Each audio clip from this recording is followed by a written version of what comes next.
Nós temos caminhado aqui durante essas semanas sobre a nossa identidade em Cristo Jesus. Já temos trabalhado por algumas semanas, na minha conta são 4 semanas, trabalhamos a nossa identidade em Cristo, a nossa identidade como discípulo de Jesus, trabalhamos o fato de que em Deus nós somos chamados a viver em quebrantamento, em arrependimento. Fomos muito abençoados aqui na semana passada. Quem estava aqui semana passada, terça-feira? Foi muito bom, não é? Deus nos tocou profundamente. E hoje eu quero falar sobre identidade de filho, não é? Identidade de filho. E vamos meditar um pouco nisso. E por que a gente está trabalhando o conceito de identidade? Não é? Por que a gente está batendo nessa tecla e firmando nesse princípio tão fundamental para nós? Porque, infelizmente, muitas vezes a falta de clareza da identidade, da nova identidade que Cristo nos oferece, gera para nós uma série de confusões, gera para nós uma série de distorções. Nós vivemos num país onde o pressuposto religioso é um pressuposto, mesmo que haja muitas religiões, mesmo que hajam muitas crenças, mesmo que dentro do próprio cristianismo a gente tem várias vertentes, há alguns fundamentos que passam para o senso comum sem que eles tenham necessariamente base na palavra de Deus.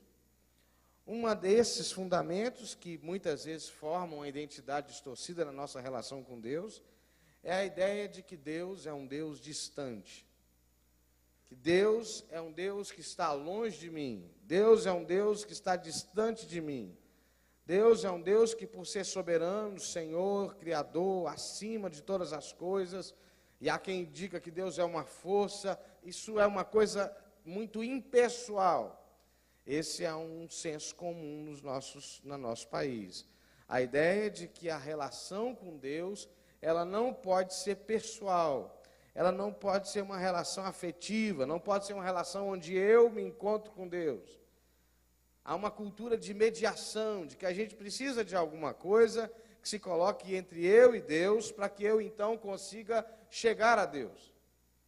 Enquanto, na verdade, a Bíblia nos fala de um Deus pessoal, de um Deus que se envolve, de um Deus que está perto. A segunda coisa que está muito presente no nosso senso religioso é a ideia de um Deus severo, de um Deus que castiga, de um Deus que nos trata segundo os nossos merecimentos. Está sobrando som aqui, filho. Fecha um pouquinho para mim. Um Deus que nos abençoa segundo os nossos merecimentos, segundo os nossos méritos, segundo aquilo que a gente fez para então merecer. E você vai ver isso aparecendo em várias expressões religiosas no nosso país, cristãs e não cristãs. A ideia de que eu posso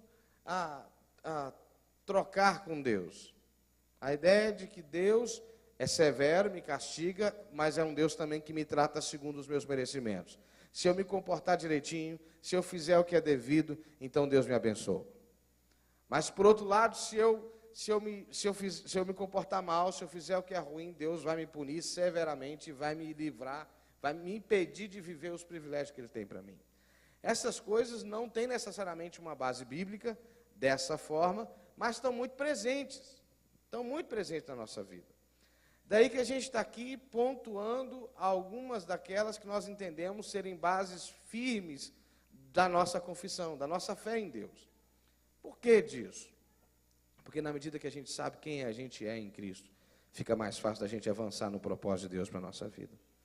Na medida que a gente tem clareza de como Deus nos vê, de como Deus nos enxerga, e como que a gente pode se enxergar a partir da revelação de Deus, fica mais fácil enfrentar os desafios.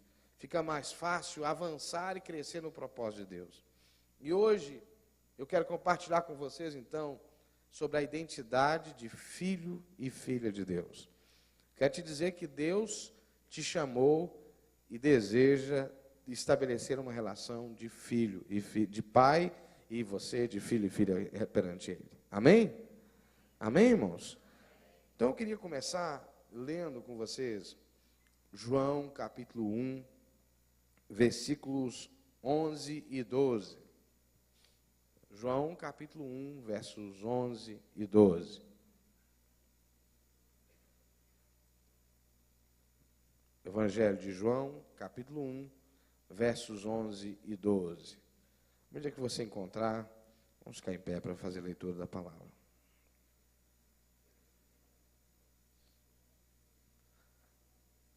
Veio para o que era seu, mas os seus não o receberam. Contudo, aos que o receberam, aos que creram em seu nome, deu-lhes o direito, em outras versões diz, deu-lhes o poder de serem feitos filhos de Deus. Não sei se pode projetar aqui para a gente falar junto, mas a gente conhece o texto de cor, não é? Lembra? Mas todos quantos o receberam, deu-lhes o poder de serem feitos filhos de Deus, a saber, os que creem em seu nome. Pai, que a sua graça fale conosco nessa noite, em nome de Jesus. Amém. Pode assentar, irmãos. Abaixa um pouquinho o retorno para a gente. Quando você ouve essa expressão de que Deus está te chamando e quer ser seu pai, quer te fazer filho dele, o que sugere em você? Qual o primeiro sentimento que brota no teu coração, quando você ouve essa fala? Tem gente que não tem um sentimento muito bom, né? A gente vai falar disso daqui a pouco, porque a minha relação com o pai não é boa. Tem gente que diz assim, não, eu não mereço, não sou digno disso. A primeira coisa que a gente vai ver hoje é que a nossa filiação em Deus, essa bênção de sermos tratados como filho de Deus, é uma dádiva de Deus. Não há nada que eu possa fazer para conquistar esse lugar. Não há nada que eu possa fazer para ter esse direito, para ter essa possibilidade. Não há nada que eu possa realizar de mim mesmo, com as minhas forças, com os meus bens, com os meus talentos, para que Deus me olhe de uma forma diferente. João diz assim, ele veio, falando de Jesus, para aqueles que eram seus, mas eles não receberam. Mas a todos quantos o receberam, deu-lhes o poder de serem feitos filhos de Deus. Quer dizer, ser feito filho de Deus é algo que só Deus pode gerar na nossa vida.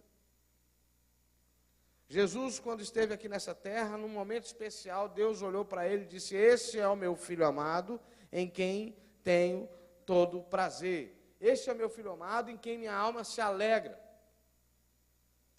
Ter esse sentimento, ter essa clareza de que Deus não está lá longe, e nem alheio à minha realidade, nem distante da minha realidade, é uma experiência que só Deus pode gerar na nossa vida.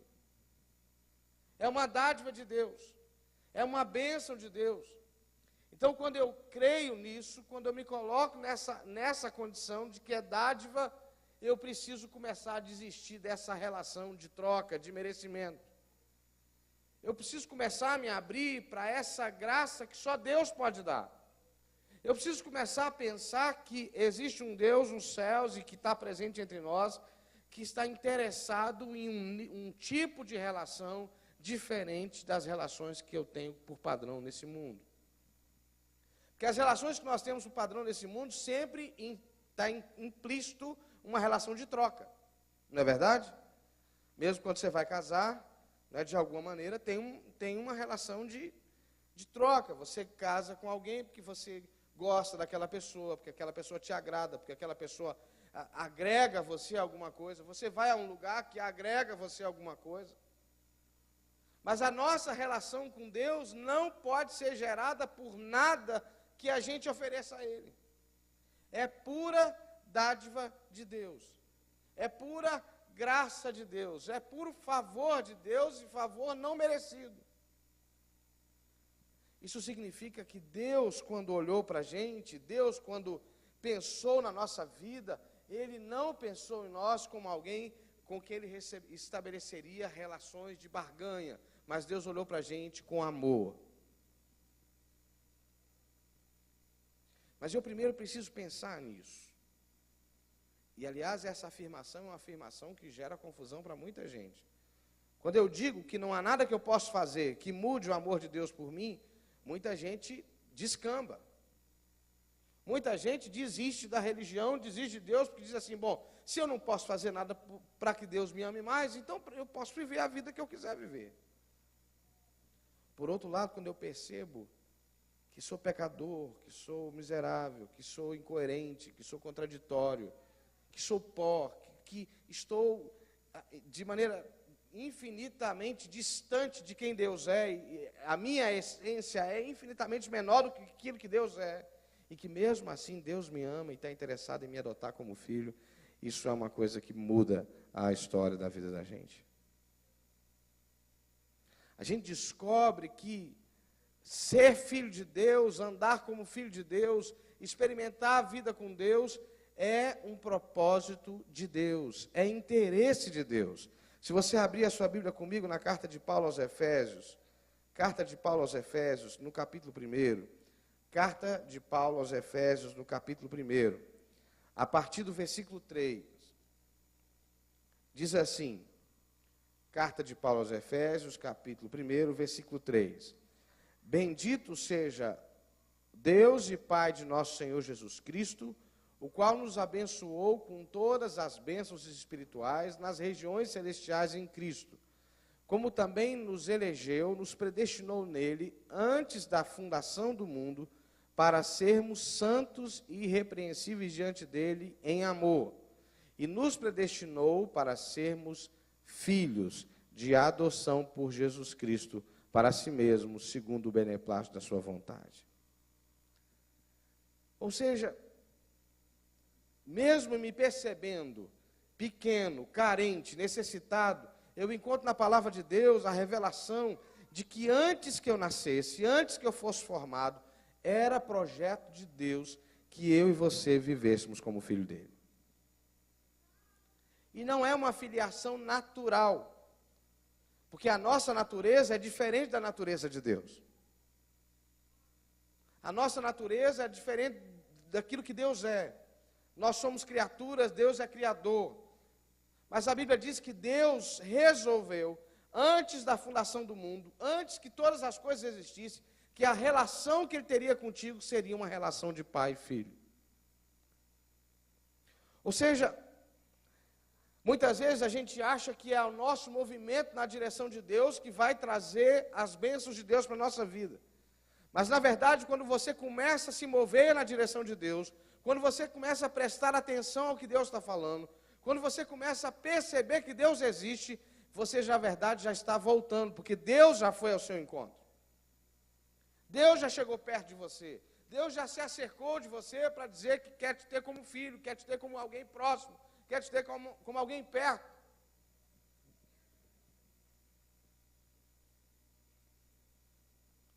Por que então, que se é assim, se é propósito de Deus, se é desejo de Deus, se é interesse de Deus, se Deus já arrumou o caminho, não é? Se Jesus é o caminho, o texto diz isso, todos quantos o receberam, que receberam Jesus, Deus lhe deu o poder de ser filho de Deus. Por que que essa coisa é tão difícil de acontecer?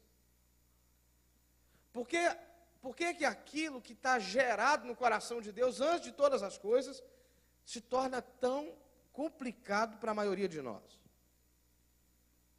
Por que que muitos de nós estabelecem uma relação superficial com Deus? Porque muitos de nós estabelecem uma relação impessoal com Deus?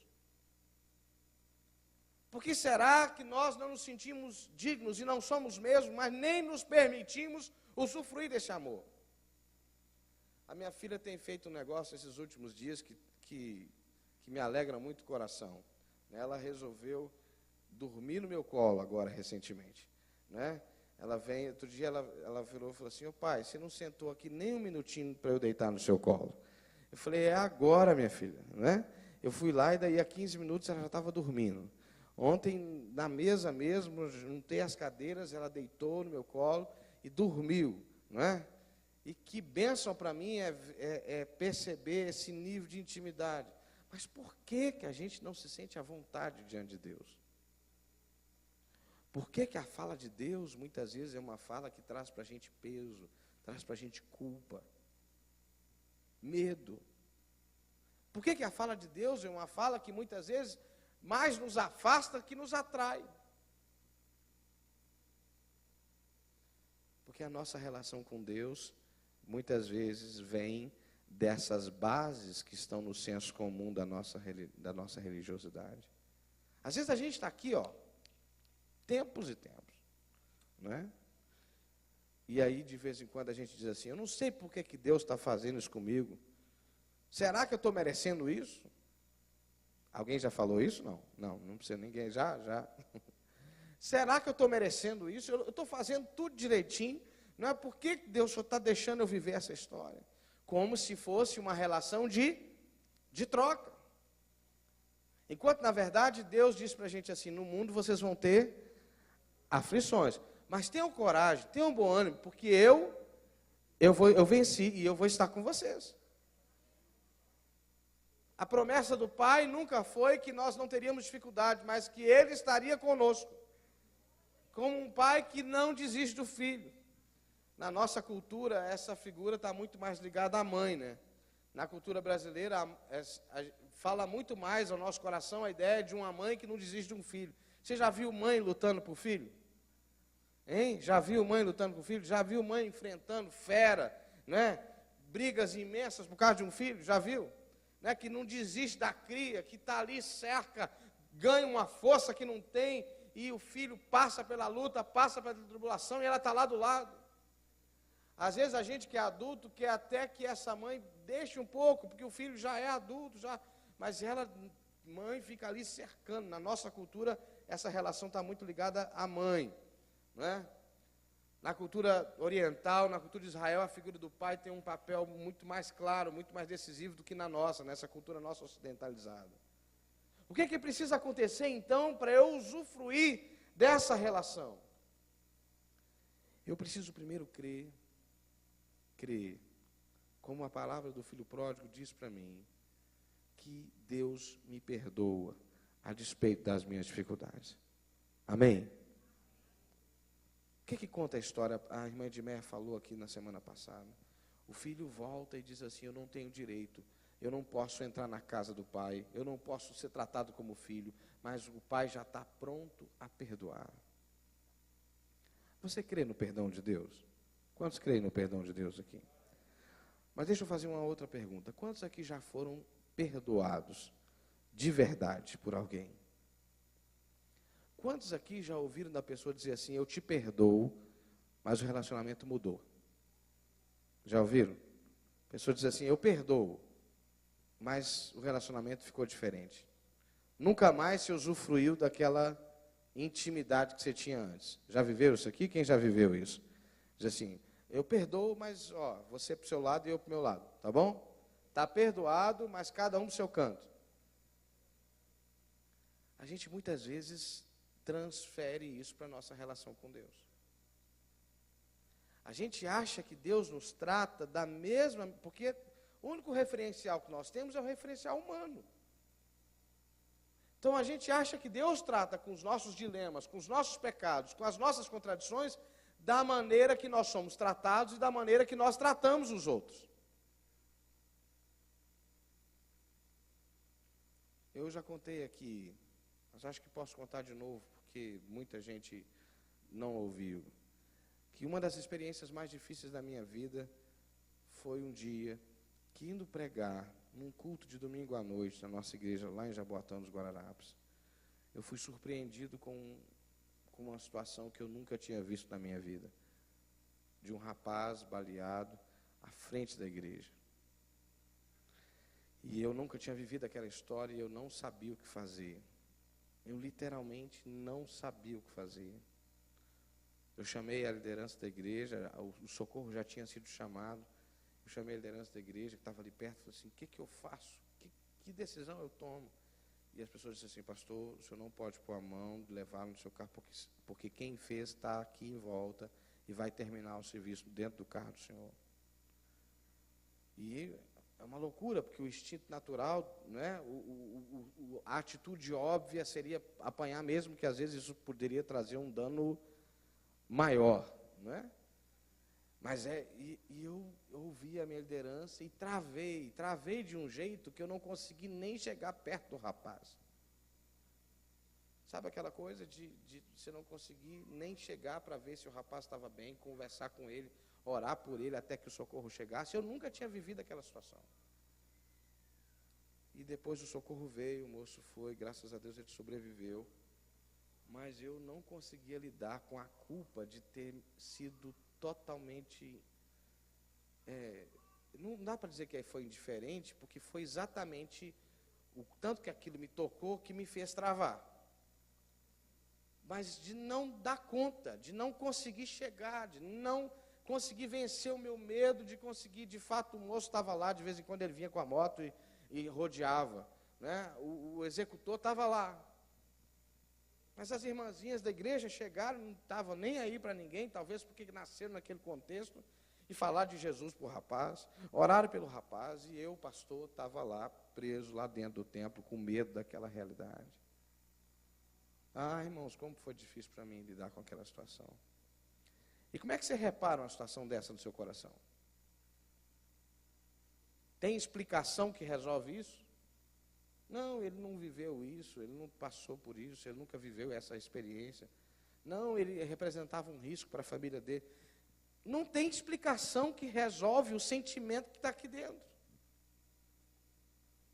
Até que você consegue ouvir a doce voz de Jesus dizendo que você está perdoado. Dizendo que você não deve mais essa conta. Dizendo que você não precisa carregar essa culpa porque a graça dele é sobre a sua vida. É a única coisa que resta, é a única coisa que dá amparo, que Deus me ama e que Deus me perdoa, apesar da minha incapacidade, da minha contraditoriedade. Eu só vou conseguir viver como filho de Deus quando eu me permito ser amado, perdoado, tratado e acolhido por Deus. Quando eu creio que Jesus realmente perdoa o pecador. Tem alguma coisa na sua vida que você se arrepende? Tem? Quem tem alguma coisa na sua vida que você se arrepende? Tem alguma coisa na sua vida que você não consegue esquecer? Que você lembra que está ali? Tem? Lembra disso? Então, eu quero te dizer que Deus perdoa. Que Deus perdoa. E que a Bíblia diz que mesmo que você não esqueça, que Ele, pela graça, apaga as suas transgressões. E o castigo que nos traz a paz estava sobre Ele. Você precisa crer nisso. Você precisa crer que Deus está disposto a te acolher, te perdoar, te tratar e sarar as consequências do pecado na sua vida. A segunda coisa que me libera para viver como filho é, partindo desse pressuposto de que Deus me perdoa, avançar na condição de filho. Me apropriar dessa condição. Crescer em intimidade com Deus. Filho tem intimidade. A Bíblia diz assim: cresçamos e prossigamos em conhecer o Senhor. Eu preciso assumir essa identidade. Crer que Deus é que compra ela. Eu não posso fazer, Deus é que garante. Eu preciso assumir e crescer em intimidade. Me relacionar com um Deus que está perto, com um Deus que está próximo, um Deus que não se impressiona com os meus pecados, que não se impressiona com os meus talentos, que só me acolhe. Quantas vezes tudo que você precisa é um abraço de acolhimento, de saber que tem alguém que se importa com você. Só que a gente, por conta da nossa história, por conta daquilo que a gente traz de herança, a gente não se permite ser abraçado por Deus, a gente não se permite ser acolhido por Deus.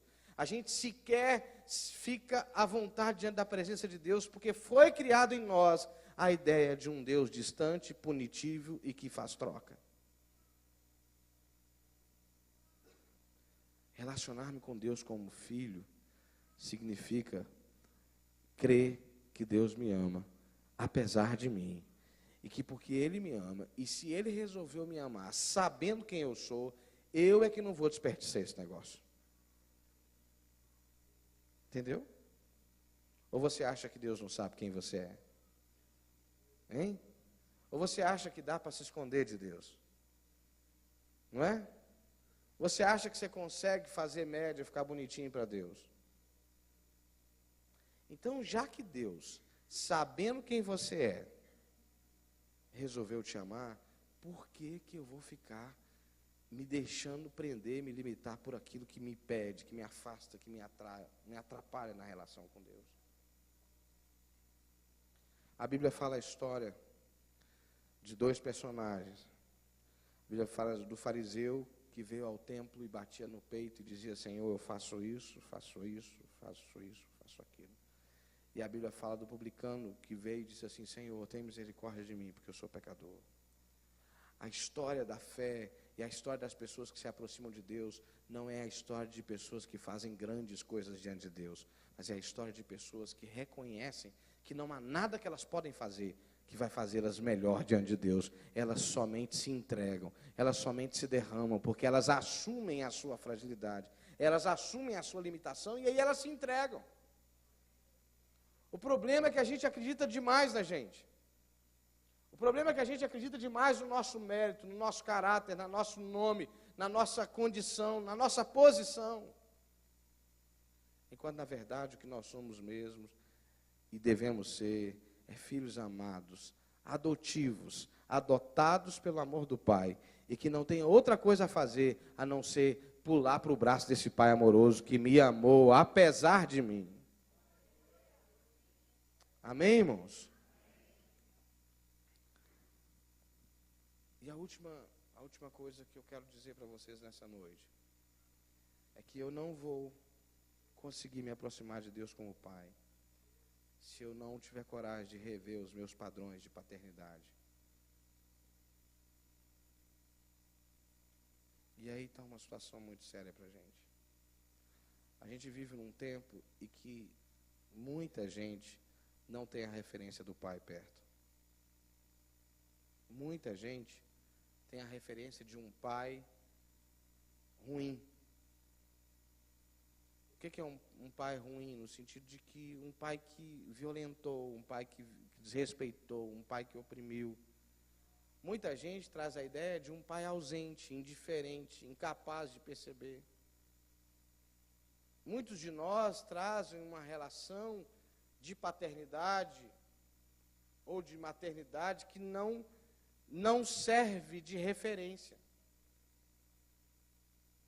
Quando você olha para a sua história e você ouve o nome de Deus sendo chamado de Pai, isso ao invés de te atrair, cria uma trava, cria uma barreira, cria uma dificuldade. Eu jogo para Deus, eu projeto para Deus as relações de paternidade que eu estabeleci. Enquanto, na verdade, eu preciso permitir que a paternidade de Deus se revele a mim.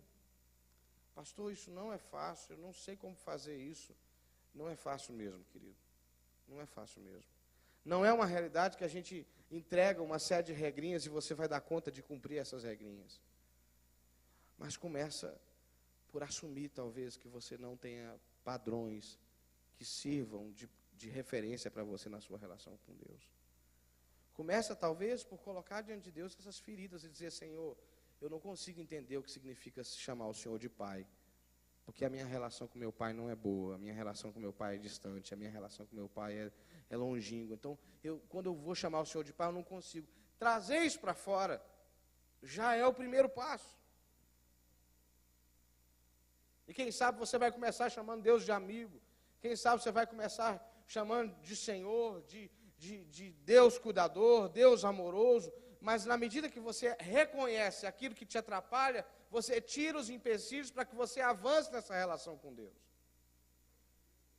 O que não dá, irmãos, é para a gente sustentar durante anos e anos da nossa vida uma relação distante, uma relação fria, uma relação superficial com Deus que é amor, que é misericórdia e que está disposto a caminhar com a gente.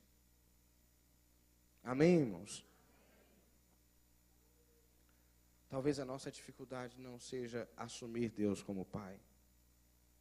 Talvez a nossa grande dificuldade seja colocar-nos na condição de filhos. Aceitarmos esse amor que nos envolve. E crer o que Efésios disse, que Deus, antes da fundação do mundo, antes que todas as coisas fossem formadas, sonhou para você e sonhou em você como filho dele.